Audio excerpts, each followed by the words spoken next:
RBSC 12वीं board की परीक्षा हिंदी साहित्य का पेपर है। कक्षा 12 के लिए 23 अप्रैल को आयोजित होने वाले पेपर के लिए वेरी वेरी इंपॉर्टेंट क्वेश्चन लेकर आया हूँ। बिल्कुल 100% ऐसे ही क्वेश्चन आपके एग्जाम में आने वाले हैं। तो 23 अप्रैल के पेपर के लिए वेरी वेरी इंपॉर्टेंट क्वेश्चन है। उत्कृष्ट क्लासेस जोधपुर द्वारा संचालित मॉडल पेपर। पहले मैंने इसका पूरा एनालाइज किया, उसके बाद आपको प्रश्न तो बता रहा हूँ। इसमें जो मैं मोस्ट क्वेश्चन लगाऊंगा वो आपको बिल्कुल याद करने हैं।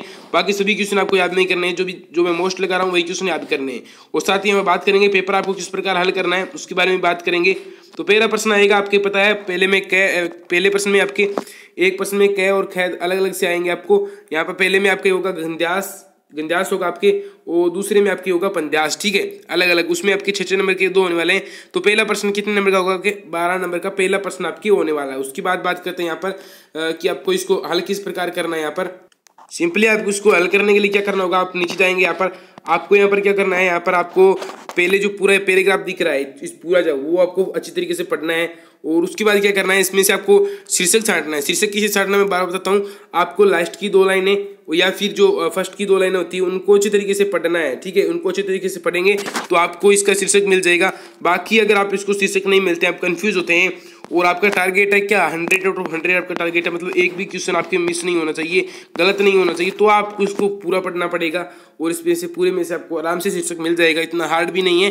तो इसमें पहले में है प्रस्तुत गद्यांश का सर्वाधिक जो उपयुक्त शीर्षक क्या होगा, मतलब सबसे ज्यादा उपयुक्त शीर्षक क्या हो सकता है आपको बताना है। तो इसका जो शीर्षक है वो है पुस्तकों का महत्व है। ए आपके इसमें राइट आंसर हो जाएगा। दूसरा है साहित्य, इतिहास, दर्शन आदि से संबंधित पुस्तकें किस श्रेणी में आती है आपको बताना है। तो वो किस श्रेणी में आती है, वो एक गंभीर श्रेणी में आती है, ना कि साहसिक श्रेणी में। वो एक गंभीर श्रेणी में आती है जो कि इतिहास से संबंधित जो पुस्तकें होती है वो। तीसरा, अध्ययन करते समय मनुष्य किस मनोदशा में पहुंच जाता है आपको बताना है। इस गद्यांश में इसका उत्तर दिया गया है। तो इसका राइट आंसर होगा उच्च, यानी वो उच्च मनोदशा में पहुंच जाता है। वह आपकी इसमें राइट आंसर हो जाएगा। उसी के साथ चौथा है समाचार पत्रों के अभाव में मनुष्य की दशा कैसी हो सकती है, मतलब आपको बताना है अगर समाचार पत्र नहीं मिले उसका अभाव हो तो मनुष्य की दशा कैसी हो सकती है। तो मनुष्य की दशा हो सकती है कुएं में मेंढक के समान हो सकती है। ठीक है, कुएं में मेंढक के समान दे आपके इसमें राइट आंसर हो जाएगा। उसी के साथ पांचवें, व्यक्ति के मन में साहस और निर्भीकता की भावना कब पैदा होती है। साहस और निर्भीकता की जो भावना है वो कब पैदा होती है, मतलब इस गद्यांश में दिया गया था। तो वो है आपके साहसिक पुस्तकें पढ़कर आपको साहस और निर्भीकता यानी बिना डर की बिना भय की जो भावना है वो इन ऐसी पुस्तकें हम पढ़ते हैं अगर वीरों वाली, तो उनसे हमें ऐसी भावना पैदा होती है। उसी के साथ छठा क्वेश्चन है आपका लास्ट क्वेश्चन। इसमें लेखक के अनुसार खाली समय को आनंद के साथ बिताने का सबसे अच्छा साधन क्या आपको बताना है। लेखक के अनुसार जो खाली समय को आनंद के साथ बिताने का सबसे अच्छा साधन क्या है, तो उसमें सबसे अच्छा साधन है उपन्यास पढ़ना। ठीक है, उपन्यास पढ़ना काफी अच्छा है समय को आनंद के साथ बिताने के लिए। उसके साथ आपके ख में आएंगे वस्तुनिष्ठ प्रश्नोत्तर आपके उत्तर देने हैं, जिसमें आपकी मैंने पहले भी कहा था एक पंद्यास आएगा, आपको इसके आंसर देने हैं।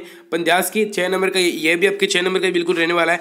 और इसमें 6 क्वेश्चन आएंगे, तो इसको आपको अच्छे से पढ़ना है। इसको आपको क्या करना है, अपनी जो भाषा है आपकी जो भी लैंग्वेज है उसमें आपको इसको ट्रांसलेट कर लेना है, जिससे आपको इसका आसानी से जो सरल भाषा में इसका मतलब समझ लेना है। ठीक है, उसकी बात करते हैं। इतना बड़ा आपका पैराग्राफ है तो इसको मैं पूरा पढ़ दूंगा नहीं, आपको इसके आंसर बताऊंगा। और इस मॉडल पेपर की आपको हल सहित पीडीएफ हमारे टेलीग्राम चैनल पर मिलेगी। तो इसकी जो हल सहित ये मॉडल पेपर आपको दिया जाएगा, तो इसको भी आपको टेलीग्राम चैनल को ज्वाइन करके आप इसकी पीडीएफ पा सकते हैं। वहाँ पर आपको सभी स्टडी कंटेंट हिंदी साहित्य से उपलब्ध आपके पेपर के लिए सभी अच्छा कंटेंट मिलता है। बाकी कोई भी क्लास हो उसके लिए सबसे अच्छा कंटेंट वहाँ पर मिलता रहता है, जैसे कि आपके मॉडल पेपर वगैरह। वहाँ पर मैं डेली आपके 10 से 15 मॉडल पेपर कहीं से भी उपलब्ध कराता रहता हूँ। उसी के साथ आपके लिए जो भी शेखावटी वगैरह की पीडीएफ है वो भी आपको वहीं पर मिलेगी, तो उसको ज्वाइन कर लेना है। उसी के साथ यहाँ पर पहला प्रश्न है आपके प्रस्तुत जो काव्यांश है उसमें कवि किसे प्रणाम करता है, मतलब इस काव्यांश में जो कवि है वो किसको मतलब प्रणाम करता है, तो वो करता है यानी वीर सैनिकों को इसमें वो प्रणाम करता है। ठीक है, नमस्कार करता है। अगला है कवि ने भारत के माथे का लाल चंदन किने कहा है। लाल चंदन है वो किने कहा है, तो वो उसने कहा है शहीद सैनिकों को भारत का जो है माथे का लाल चंदन कहा है। ठीक है, शहीद सैनिकों को। अगला तीसरा, रिपु के गढ़ टूटते हुए कब प्रतीत होते हैं। रिपु का अर्थ क्या होता है, रिपु का अर्थ होता है शत्रु। ठीक है, यानी दुश्मन के गढ़ टूटते हुए कब प्रतीत होते हैं, पर्वतों के हिलने पर, भयंकर आंधी या तूफान द्वारा तबाही मचाने पर, ज्वालामुखी और हिमकड़ी बनने पर, वीर सैनिकों द्वारा दुश्मनों पर आंधी की राह तरह भीषण वार करने पर। तो इसमें दे आपकी राइट आंसर हो जाएगा, मतलब जो शत्रु के गढ़ टूटते हुए कब प्रतीत होते हैं, जब वीर सैनिकों द्वारा दुश्मनों पर आंधी की तरह भीषण वार करने पर ये टूटते हुए दिखाई देते हैं। ठीक है, चौथा है आपकी बाधाओं के पर्वत चढ़कर पंक्ति में कौन सा अलंकार है। तो इसमें चौथे में आपका क्या आंसर होगा वो मैं बता देता हूँ। चौथे में मतलब आपके इसमें पूछ रहा है कौन सा अलंकार है, अलंकार पूछ रहा है, तो अलंकार आपके इसमें है रूपक अलंकार, ठीक है, रूपक अलंकार है इसमें आपके। उसी के साथ 500 क्वेश्चन है, कवि ने वीरों की किस विशेषता को प्रणाम करने योग्य बताया, कौन सी विशेषता है जिसके लिए उन्होंने प्रणाम करने योग्य बताया है, तो वो आपकी कौन सी है, इसको इसमें आपको वही बताना है। तो वो आपकी सभी है, जैसे कि साहस और निडरता, अंतिम सांस तक देश के लिए संघर्ष करना, देश के लिए प्राणों के बलिदान देना, मतलब ये तीनों ही है इसमें दे आपके इसमें राइट आंसर हो जाएगा, यानी उपयुक्त सभी इसमें राइट आंसर हो जाएगा। तो प्यारे बच्चों छठा क्वेश्चन आपके इसमें लास्ट रहा है कि निम्न में से धरा का पर्यायवाची शब्द नहीं है, धरा यानी पृथ्वी, तो पृथ्वी का पर्यायवाची शब्द इनमें से कौन सा नहीं है, भू है, भूमि है, नीरद नहीं है। नीरद किसका होता है, ये नीरद ये वीर ये दय वाले बादल के पर्यायवाची होते हैं, ठीक है। उसी के साथ रेगिस्तानों की आपको पूर्ति करनी है, मतलब ये रेगिस्तान वाले ब्लैक्स वाले पर्सन आपके आ गए हैं, तो इनमें कौन कौन से रेगिस्तान आएंगे बात करते हैं। ये आपको फैक्ट वगैरह होते हैं, ये आपको कोई भी अगर आपको वीडियो मिले तो उसमें ये आपको पक्का देखना चाहिए, जिससे आपका जितना ज़्यादा आप इनको प्रैक्टिस करेंगे आपकी उतने ही अच्छे ये होंगे और आपकी जो भी पेपर में आएंगे वो सभी इनमें से मिलने वाले हैं। पहला है काव्य की आत्मा रस का उत्कृष्ट बढ़ाने वाले तत्वों को क्या कहते हैं, काव्य की आत्मा रस का उत्कृष्ट बढ़ाने वाले तत्वों को क्या कहते हैं, तो उन्हें कहते हैं गुण कहते हैं, ठीक है, काव्य गुण कहते हैं, ठीक है, काव्य गुण आप इसमें आ जाएगा।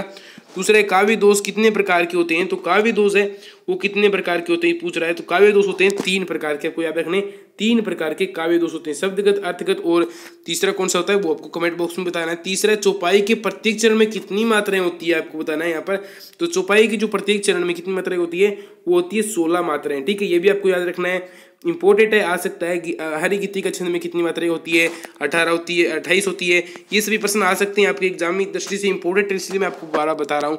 अगला है चौथा, चारों चरणों में समान मात्राओं वाले छंद को क्या कहते हैं, कौन सा छंद कहते हैं, अगर उसके चारों चरणों में समान मात्राएं हो तो उसे कौन सा कहते हैं, तो उसे कहते हैं सममात्रिक, ठीक है, सममात्रिक कहते हैं उसे, सममात्रिक छंद कहते हैं अगर उसमें चारों चरणों में समान मात्राएं होती है तो। अगला है काव्य की शोभा बढ़ाने वाले शब्दों को क्या कहते हैं, तो उनको अलंकार कहते हैं, ठीक है, काव्य की शोभा बढ़ाने वाले शब्दों को अलंकार कहते हैं। अलंकार के कितने प्रकार होते हैं, तो अलंकार के 2 प्रकार होते हैं, और वैसे अलंकार के 3 प्रकार भी हो सकते हैं, यहाँ पर इसमें 2 दिया हुआ है लेकिन आपके होंगे 3, क्योंकि एक तो आपके शब्दगत हो गया मतलब है, और दूसरा आपकी अर्थगत हो गया, और तीसरो मतलब आपकी उभय अलंकार हो गया, ठीक है, ये 3 हो गए। और तीसरा है निम्नलिखित अति लघु गुणात्मक प्रश्नों के आपको उत्तर देने, बिल्कुल ऐसे प्रश्न आपके एग्जाम में आएंगे, तो इनकी बात करते हैं। इस पे जो क्वेश्चन है आपकी वो इंपोर्टेंट अभिव्यक्तियों माध्यम के इंपोर्टेंट क्वेश्चन इसमें ज़्यादा आएंगे, इनका वेटेज आपके इसमें 80% रहने वाला है, ठीक है, 80% जो शॉर्ट क्वेश्चन आ रहा है इनमें, ये 20 शब्द वाले क्वेश्चन, इनमें आपके 80% जो क्वेश्चन है वो आपकी अभिव्यक्ति और माध्यम बुक से आने वाले हैं, तो उस बुक को कंप्लीट करना है, उसके लिए मैं अलग से आज मतलब आज शाम तक आपके लिए वीडियो लाऊंगा। तो ये पहला प्रश्न है, यमक अलंकार का आपको उदाहरण देना है, तो मतलब यमक अलंकार का जैसे काली घटा का घमंड घटा नव मंडल तारक वृंद लिखे, तो काली घटा का घमंड घटा ये एक यमक अलंकार का उदाहरण है। तो इसमें क्या है, ये जो घटा शब्द है इसका दोनों बार अलग अलग अर्थ में प्रयोग हुआ है, तो वहाँ पर यमक अलंकार होगा। दूसरा है अनुप्रास अलंकार की परिभाषा लिखनी है, सिंपल वेरी सिंपल परिभाषा, जैसे कि आपकी मतलब एक ही वर्ण की आवृत्ति बार बार हो, 2 या 2 से अधिक बार हो, तो वहाँ पर होता है आपकी अनुप्रास अलंकार, ठीक है। जहाँ काव्य पंक्ति में वर्णों की आवृत्ति 1 से अधिक बार हो, चाहे उसमें स्वरों की समानता हो या विषमता यानी समानता हो या ना हो, तो भी वहाँ पर अनुप्रास अलंकार होता है। तीसरा है आपके विशेष रिपोर्ट किसे कहते हैं, किसी विषय पर गहरी छानबीन विश्लेषण और व्याख्या के आधार पर बनने वाली रिपोर्टों को विशेष रिपोर्ट कहते हैं, मतलब किसी एक चीज़ की व्याख्या छानबीन करना, उसका विश्लेषण करना, उसके बारे में ज़्यादा पता करना, उसे विशेष रिपोर्ट कहते हैं, ठीक है, याद रखना है, अभिव्यक्तियों माध्यम बुक से है ये। चौथा है समाचार लेखन की प्रभावशाली शैली कौन सी, ये भी अभिव्यक्तियों माध्यम बुक से है। तो समाचार लेखन की जो प्रभावशाली मतलब इसमें तो वो है आपकी उल्टा पिरामिड शैली। उल्टा पिरामिड शैली क्या होती है, वो कुछ आपकी इस प्रकार से होती है, इसमें पहले पिरामिड हमारे इस प्रकार से होता है, आपको पता होगा, नीचे बड़ा उससे ऊपर छोटा इसी प्रकार से होता है, लेकिन उल्टा पिरामिड आपके कुछ इस प्रकार से होता है, मतलब ऊपर से बड़ा आता है, नीचे नीचे खबर को छोटा कर दिया जाता है, उसे उल्टा पिरामिड शैली कहते हैं। खबर में आपको पहले पता होगा, पहले खबर बड़ी होती है, उसके बाद उसको खबर को हमारे समाचार को छोटा छोटा करके समाप्त कर दिया जाता है, इस प्रकार से इसे उल्टा पिरामिड शैली कहते हैं। जैसे कि पहले बहुत कुछ बताया जाता है, उसके बाद थोड़ा थोड़ा समाप्त करके इस प्रकार समाप्त किया जाता है, तो उसे उल्टा पिरामिड शैली कहते हैं। अगला है विशेष लेखन के किन्हीं 4 क्षेत्रों का आपका उल्लेख करना है, तो विशेष लेखन के लिए किन्हीं 4 जो इसका उल्लेख करना है, तो इसमें आपका जैसे हो जाएगा विशेष लेखन के 4 क्षेत्र में आपको बताता हूँ, जैसे कि यहाँ पर आपके विशेष क्षेत्र के 4 जो है वो है, एक तो खेल, दूसरा है अर्थ व्यापार, और तीसरा है विज्ञान और प्रौद्योगिकी टेक्नोलॉजी, और कृषि, ये सभी आपके।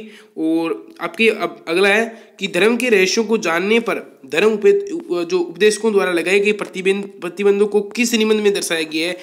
जो इंटे के मन को पाठ है उनके आधार पर आपको इसको सुमीरनी के मन के अध्याय के आधार पर आपको इसका उत्तर देना है, ठीक है, 7वें का आपका उत्तर देना है, ठीक है।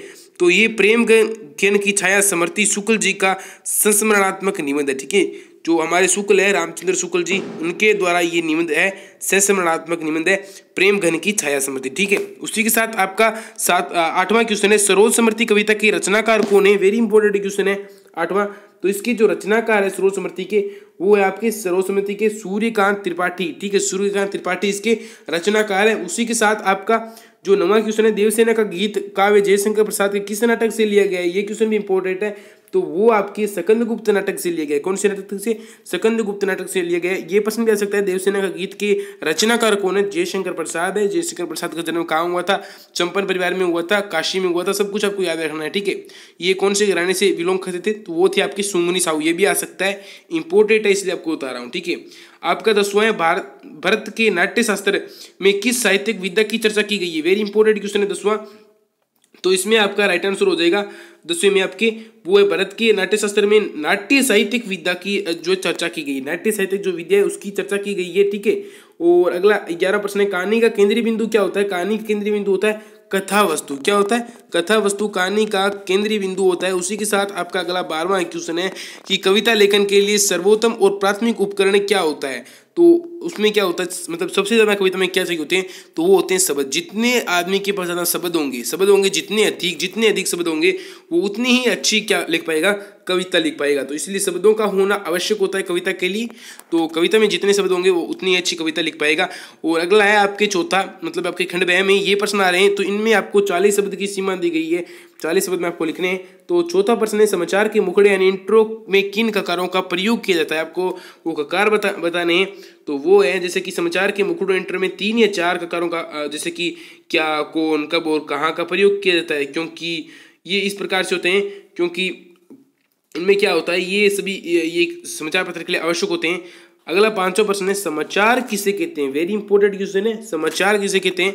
तो ये भी इंपॉर्टेंट बन सकता है। समाचार किसी भी ऐसी घटना, विचार या समस्या की रिपोर्ट होता है जिसमें अधिक से अधिक लोगों की रुचि हो और जिसका मतलब आपको पता है जिसका उल्लेख किया गया हो और मतलब जिसका अधिक लोगों के ऊपर प्रभाव पड़ रहा हो। जैसे कि एक समाचार है, मतलब एक हिंदू और मुस्लिम मतलब जो कि होती है दंगा हुआ था, उस पर एक समाचार आ गया, तो उस पर क्या होगा, हिंदू और मुस्लिम जनता पर बहुत प्रभाव पड़ेगा। और उसके साथ साथ जो सिख, बौद्ध, जो धर्म अलग धर्म है उन पर भी बहुत प्रभाव पड़ेगा।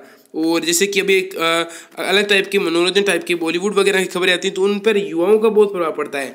और जो अलग अलग खबरें आती हैं उन पर शिक्षा विभाग से संबंधित खबरें, तो उन पर शिक्षा विभाग से जुड़े लोगों पर ही प्रभाव पड़ता है। तो छठा प्रश्न है, बनारस में वसंत का आगमन कैसे होता है और उसका यह प्रभाव इस शहर पर, उसका क्या प्रभाव इस शहर पर पड़ता है। केदारनाथ सिंह की कविता बनारस के आधार पर आपको बताना है। केदारनाथ सिंह जो कविता है उसके आधार पर आपको इस आंसर बताना है।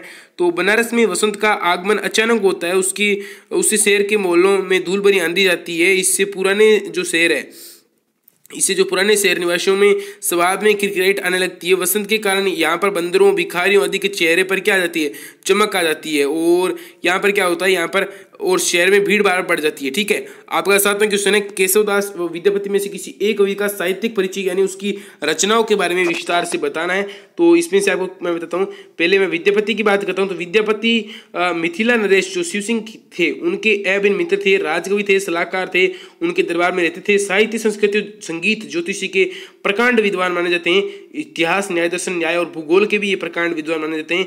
मिथिला क्षेत्र के लोक व्यवहार में, जैन और सांस्कृतिक अनुष्ठानों में उनके पढ़ने व सुनने की शक्ति सबसे मतलब पंक्तियां अब मुहावरे बन गई है।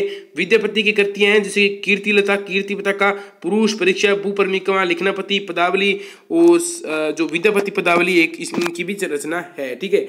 और अगला है 9वां प्रश्न, बड़ी हवेली से बुलावा जाने पर हर गोबिंद के मन में किस प्रकार की आशंका हुई थी। 9वां प्रश्न है, काफी इंपॉर्टेंट प्रश्न है और ये 9वां प्रश्न का आपका आंसर होगा। जैसे कि बड़ी हवेली का बुलावा आने पर हर गोबिंद के मन में आशंका हुई कि बड़ी बहू को जरूर कुछ गुप्त संवाद कहीं भिजवाना है। ठीक है, इस प्रकार से ये आपके आंसर हो जाएंगे। सभी का आंसर मैं अगर बताता रहूंगा तो बहुत इस वीडियो काफी लंबा हो जाएगा। तो इसके लिए आपको क्या करना होगा, इन आंसरों की PDF आपको टेलीग्राम चैनल पर मिल जाएगी। बात करते हैं यहाँ पर जो इंपॉर्टेंट क्वेश्चन बन रहे हैं, ये आपकी व्याख्या किस प्रकार से हल करनी है इस पर ऑलरेडी मैं वीडियो बना चुका हूँ और कल वाले मॉडल में मैंने बताया किस प्रकार से व्याख्या हल करनी है। आगे बात करते हैं, ये आपके निबंध वगैरह कौन सी इंपॉर्टेंट है। कोरोना वायरस महामारी के सामाजिक आर्थिक प्रभाव, ये इतना कोरोना वाला जितना आपको इंपॉर्टेंट दिखता है उतना इंपॉर्टेंट है नहीं, बिल्कुल भी एग्जाम में आने के 100% चांस ही नहीं है, बिल्कुल नहीं आएगा। ये याद भी मत करना चाहिए क्योंकि ये आता ही नहीं है बिल्कुल। विद्यार्थी जीवन की अविस्मरणीय घटना आ सकती है लेकिन पक्का नहीं है। खुला सोच मुक्त गांव आ सकता है लेकिन पक्का नहीं। साहित्य समाज का दर्पण आ सकता है, लगभग आएगा। बेरोजगारी की समस्या, हिंदी हमारी राष्ट्रभाषा, ये सभी निबंध आपके लिए इंपॉर्टेंट है, पक्का आ सकते हैं। और जो ये कोरोना वायरस वाला तो मैं कहता हूँ आपको याद ही मत करो। कुछ कहते हैं कोरोना वायरस वाला याद करो, बट मैं तो ये कहता हूँ कोरोना वायरस वाला आप ना ही याद करो तो आपके लिए बेटर होगा क्योंकि ये आता ही नहीं है, किसी भी एग्जाम में बिल्कुल नहीं आता है। ठीक है, तो दोस्तों आज की वीडियो में इतना ही, मिलते हैं ऐसी किसी नई वीडियो के साथ। तब तक के लिए जय हिंद, जय भारत।